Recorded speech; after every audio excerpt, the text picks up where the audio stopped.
अब देखिए टेम्परेचर तो आप समझ गए कि टेम्परेचर क्या है, कि एवरेज एनर्जी को आप टेम्परेचर कहते हैं। किसी सिस्टम की जो एवरेज काइनेटिक एनर्जी है उसको आप टेम्परेचर कहते हैं, ठीक है। अब देखिए हीट अब एक अलग कॉन्सेप्ट है। टेम्परेचर और हीट में बहुत कोई कंफ्यूज करते हैं, ठीक है। जैसे कि टेम्परेचर का यूनिट है डिग्री सेल्सियस या केल्विन, उसी तरह हीट एक फॉर्म ऑफ एनर्जी है। जैसे लाइट एनर्जी, साउंड एनर्जी, वैसे हीट एनर्जी है। और एनर्जी का यूनिट होता है जूल। डिग्री सी हो गया टेम्परेचर, केल्विन टेम्परेचर का, इसका हो गया जूल, है ना। और इसको डिनोट करते हैं क्यू से। जैसे आप एंथैल्पी को एच से डिनोट किए, इसको क्यू से डिनोट करते हैं, ठीक है। क्यों मुझे पता नहीं, लोग करते हैं और ये आ गया है ट्रेंड में, ठीक है।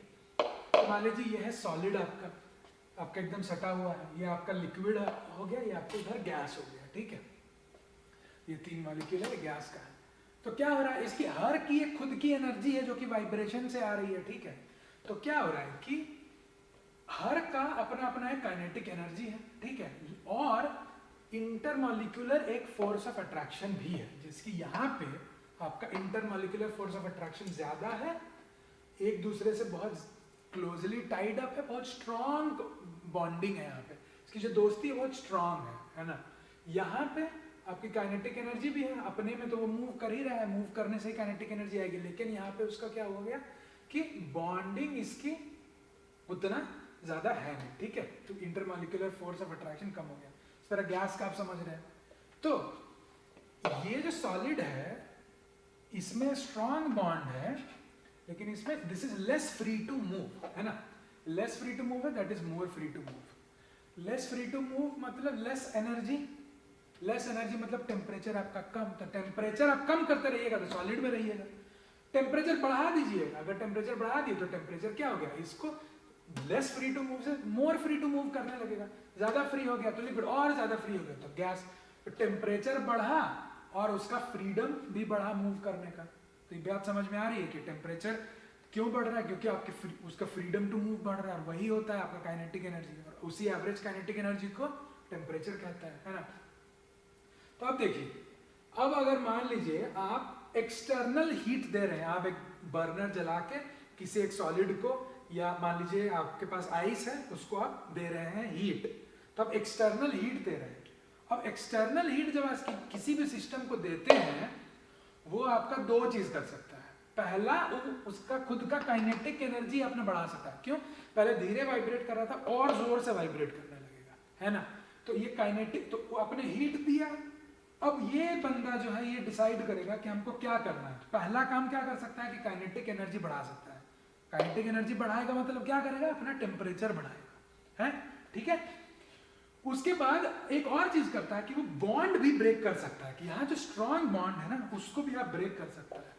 तो दो तरह का काम हो गया। आप समझिए कि हीट दिए, दो काम कर सकता है, काइनेटिक एनर्जी बढ़ा सकता है, वाइब्रेशन अपने जगह पे रहते हुए भी अपना वाइब्रेशन बढ़ाया जा सकता है। इस चीज को समझिए, सॉलिड ही है, लेकिन अगर आपका सॉलिड 10 डिग्री पे है वर्सेस आपका सॉलिड 15 डिग्री पे है, तो सॉलिड तो है अपनी जगह पे तो फिक्स्ड है, लेकिन वाइब्रेट ज्यादा कर रहा है ना।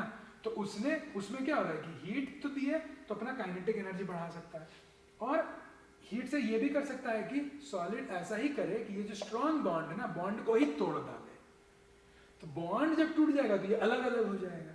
तो सेम चीज को दो तरीके में यूज किया जा सकता है। आप एक और इसको एनालॉगस तरीके से समझिए कि मैंने आपको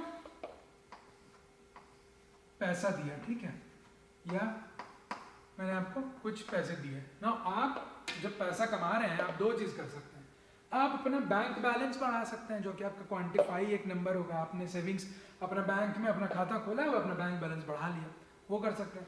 दूसरा क्या कर सकते हैं कि आप एक नए घर में जा सकते हैं। अपना वो बॉन्ड तोड़िए, अपना पुराना घर जो आपका कम स्टेबिलिटी, कम पैसे का था, अब आप ज्यादा पैसे का घर में, ज्यादा बड़ा, ज्यादा महंगा आप घर में चले गए। तो आप सेम पैसा को दो तरीके से यूज कर सकते हैं। तो आप बैंक बैलेंस बढ़ा सकते हैं, या तो एक नए घर में जा सकते हैं। दोनों ही पैसा लग रहा है, लेकिन यहाँ आपको बैंक बैलेंस, अब बोलेंगे टेम्परेचर, सॉरी बैंक बैलेंस तो नहीं बढ़ रहा है। क्यों, बैंक बैलेंस नहीं बढ़ा, लेकिन आपने पैसा तो लिया ना एक नए घर में जाने के लिए। तो उसी तरह आपने हीट, आप जब किसी चीज को देते हैं तो जरूरी नहीं है कि उसका टेम्परेचर बढ़े ही। जैसे कि हम आपको पैसा देंगे अगर, आपका जरूरी नहीं है कि बैंक बैलेंस बढ़े ही, आपका नया घर भी आ सकता है। उसी तरह अगर हम आपको हीट देंगे तो जरूरी नहीं है कि आपका टेम्परेचर बढ़ेगा। आपको आप सॉलिड लिक्विड से गैस में भी जा सकते हैं। सॉलिड छोटा घर हो गया, कम हिल नहीं पा रहा, छोटा घर है, बड़ा घर में चला गया, यहाँ पे लिक्विड और गैस और बड़ा घर में चला गया। इस तरह से आप इसको समझ सकते हैं, ठीक है। तो टेम्परेचर बढ़ रहा है, फ्रीडम बढ़ रहा है ना, दोनों चीज आपको हो सकता है। तो इस चीज को आप समझिए, हीट, काइनेटिक एनर्जी और बॉन्ड ब्रेकिंग। इसको जब आप समझ जाएंगे तब आप देखते हैं कि फेज ट्रांसफॉर्मेशन क्या होता है। तो अब देखिए यहाँ पे एक्स एक्सिस में आपका हीट है, ठीक है, हम आपको हीट दे रहे हैं। यहाँ पे मान लीजिए कुछ हीट है, तो यहाँ पे आप हीट बढ़ते जा रहा है। मान लीजिए यहाँ पे आपका 5 जूल दिए, 10 जूल दिया, आपका हीट इधर लेफ्ट टू राइट हीट आपका बढ़ रहा है। और यहाँ आपका टेम्परेचर है कम टेम्परेचर, आप ज्यादा टेम्परेचर में जा रहे हैं। तो मान लेते हैं कि सॉलिड यहाँ से शुरू किया, ठीक है, मान लीजिए कोई भी सॉलिड है, मान लेते हैं ये किसी टेम्परेचर से शुरू किया। आइस का एग्जांपल लेते हैं, सिंपली समझ में आता है। मान लीजिए आइस तो नेगेटिव टेम्परेचर पे भी हो सकता है, तो मान लीजिए -10 डिग्री पे है आपका, ठीक है। तो यहाँ से आपने शुरू किया, आपने क्या शुरू किया, हीट देना शुरू किया। तो ये अब क्या कर सकता है, ये दो चीज कर सकता है ना, कि आप टेम्परेचर बढ़ा सकता है या बॉन्ड ब्रेक कर सकता है। तो ये क्या किया, पहले -10 से आपने इसको ये आपने हीट दिया, आप आगे इधर जा रहे हैं, मतलब हीट दे रहे हैं। तो हीट आप देते जा रहे हैं और इसका टेम्परेचर बढ़ते जा रहा है। तो पहला फेज में आपका क्या हुआ कि सिंपल आपका सॉलिड में ही रहा, लेकिन टेम्परेचर बढ़ गया। एक टाइम के बाद बोलेगा नहीं, अब हमको टेम्परेचर नहीं बढ़ाना, अब हमको बैंक बैलेंस नहीं बढ़ाना, मेरे पास थोड़ा हो गया पैसा, अब हम थोड़ा नए घर में चलते हैं, सॉलिड से लिक्विड में जाते हैं। तो क्या करेगा, जब आप नया घर खरीद रहे हैं तब तो आपका पैसा नहीं बढ़ सकता है ना बैंक का, तब तक वो घर चेंज करने में आपको पैसा लग जाएगा। तो यहीं पे हो रहा है फेज चेंज, सॉलिड से ये चीज लिक्विड में जा रहा है। तो इस टाइम पे आपका दोनों फेज एग्जिस्ट करता है, सॉलिड फेज भी है, लिक्विड फेज भी है। तो इस टेम्परेचर पे, ये टेम्परेचर क्या हो गया है, सॉलिड से लिक्विड जा रहा है। सॉलिड से लिक्विड जब जाता है उसको क्या बोलते हैं, मेल्टिंग बोलते हैं, है ना। उसका उल्टा क्या होता है, फ्रीजिंग, उल्टा भी देखेंगे। यहाँ पे आपका मेल्टिंग जब हो रहा था तो आपने क्या किया कि सॉलिड से लिक्विड में जा रहे हैं। तो इस टेम्परेचर पे, मेल्टिंग पॉइंट पे, जिस टेम्परेचर पे कोई चीज मेल्ट करती है उसको मेल्टिंग पॉइंट बोलते हैं। उस पॉइंट पे, मेल्टिंग पॉइंट पे आपका कौन कौन सा फेजेस रहे, दोनों फेज रहे, सॉलिड भी रहा और लिक्विड भी रहा। ऐसा नहीं कि मेल्टिंग पॉइंट पे आपका सिर्फ सॉलिड है या सिर्फ लिक्विड है, ऐसा नहीं होगा, आपका दोनों फेज रहेगा वहां पे, ठीक है, सॉलिड फेज भी और लिक्विड फेज भी। अब जब सारा सामान जब आपका चेंज हो गया, पूरा जब आइस आपका लिक्विड वाटर में मान लीजिए चेंज हो गया, तब क्या किया, बोला ठीक है अब तो हम सारा लिक्विड हो गए, अब हम घर चेंज कर रहे थे, धीरे धीरे सामान ला रहे थे, पहले कुछ सामान लाए फिर कुछ सामान लाए, लाते लाते लाते पूरा शिफ्ट हो गया। अब हम एक बार पूरा शिफ्ट हो गया तो और पैसा खर्चा नहीं हो रहा, मेरा पूरा पैसा पेमेंट हो गया, वहां पे हो गया पूरी घर शिफ्ट। अब क्या करेंगे, फिर से अपने बैंक बैलेंस बढ़ाएंगे। बैंक बैलेंस बढ़ाएंगे मतलब क्या, आपका टेम्परेचर बढ़ाएंगे, फिर से लिक्विड फेज में अब टेम्परेचर बढ़ने लगा। अब लिक्विड फेज में एक लिमिट पहुंच जाता है, जब क्या होता है कि लिक्विड फेज बोलता है नहीं, अब बहुत बैंक बैलेंस हो गया, बहुत टेम्परेचर बढ़ गया, अब क्या करेंगे, हम गैस में चेंज करेंगे। अब वही चीज जो यहाँ पे हो रहा था वही चीज यहाँ भी होगा, पहले यहाँ फेज चेंज हो रहा था, अब यहाँ फेज चेंज होगा, पहले सॉलिड से लिक्विड में जा रहा था, अब लिक्विड से गैस में जाएगा। लिक्विड से गैस में जाने को क्या कहते हैं, बॉइलिंग कहते हैं, है ना। तो इसी को, इस बॉइलिंग पॉइंट पे जो टेम्परेचर आपका है जिसमें आपका लिक्विड टू गैस में चेंज होता है उसको बॉइलिंग पॉइंट कहते हैं। और इस टेम्परेचर पे आपका दोनों फेज एग्जिस्ट करेगा, लिक्विड भी और गैस भी, है ना। तो आप हीट तो देते जा रहे हैं लेकिन आपका टेम्परेचर नहीं बढ़ रहा है, क्यों, बिकॉज आप और बड़े घर में और फ्रीली यहाँ पे शिफ्ट हो रहे हैं।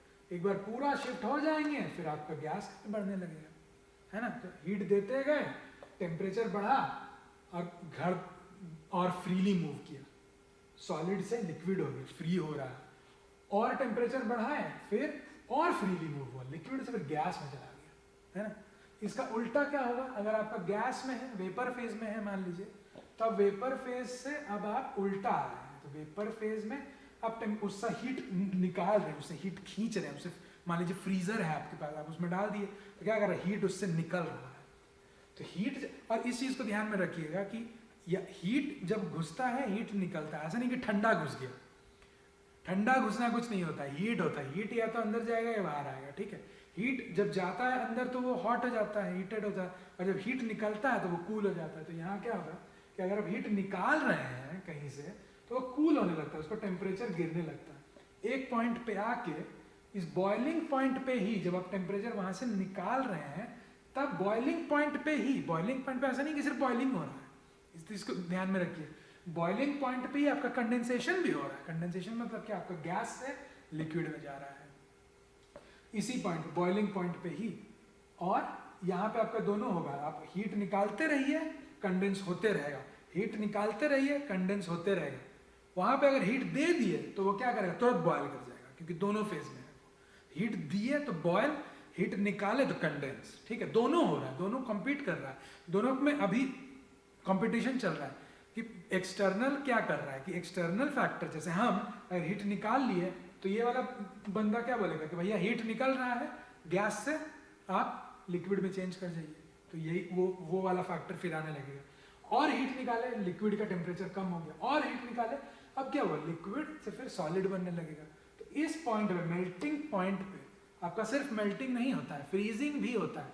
तो ये आपका जो पॉइंट है मेल्टिंग पॉइंट, वो आपका फ्रीजिंग पॉइंट भी बोल सकते हैं आप, मेल्टिंग पॉइंट को ही फ्रीजिंग पॉइंट बोल सकते हैं। डिफरेंस क्या है, मेल्टिंग में आपका होता है सॉलिड से लिक्विड, और फ्रीजिंग पॉइंट पे क्या होता है लिक्विड से सॉलिड, लेकिन हो रहा है दोनों सेम ही टेम्परेचर पे। ये 0 डिग्री क्या है, बर्फ का मेल्टिंग पॉइंट है। 0 डिग्री क्या है, पानी का फ्रीजिंग पॉइंट है। तो फ्रीज तो बर्फ होगा नहीं, फ्रीज तो क्या होगा, फ्रीज तो पानी होगा। पानी से इधर आया तो फ्रीज, इधर से उधर गया तो मेल्ट। तो फ्रीजिंग पॉइंट और मेल्टिंग पॉइंट सेम चीज है, इक्वल टू, ठीक है। तो ये चीज आपको होपफुली समझ में आ रहा है, ठीक है। एक तो चीज और आइटरेट को थोड़ा और एक बार और दोहराते हैं कि फेज चेंज में क्या होता है। फेज चेंज में क्या होता है कि all heat supplied is used to break the bond. तो ये फेज चेंज हो गया, ये वाला फेज चेंज। तो यहाँ पे ऑल हीट, जो हीट सप्लाई की वो टेम्परेचर तो बढ़ाने में यूज नहीं हुआ, तो all heat is used to break the bond and break free to the next stage.